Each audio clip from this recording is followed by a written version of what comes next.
Какви са тези срещи, бе, Димо? Можеш да се видим вкъщи. Исках да поговорим насаме. Какво ти имаме, да не си болен?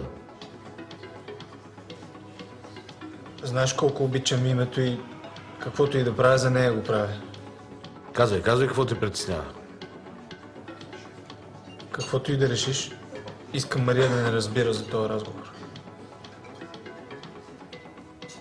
Искаш ли вода?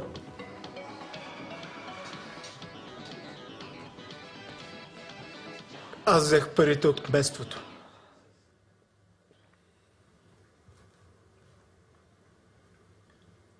Шегуваш ли се? Не, аз ги взех. Голяма грешка направих. Откакто се случи, не мога да спя. Заради мимето ги взех тези пари, татко. Аз исках да имам пари. Исках да заведа мимето на сватбено пътешествие. Да й купя кола. Да съм нейният герой. Вода.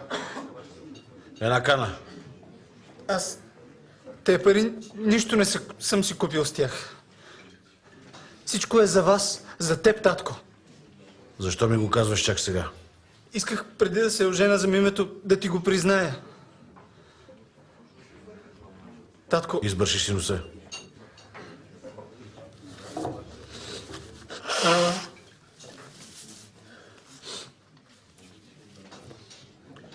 Татко, много те обичам.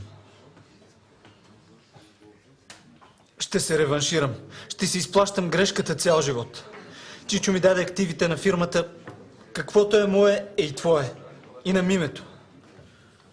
Не го вярвам. Това е всичко, което остана от парите.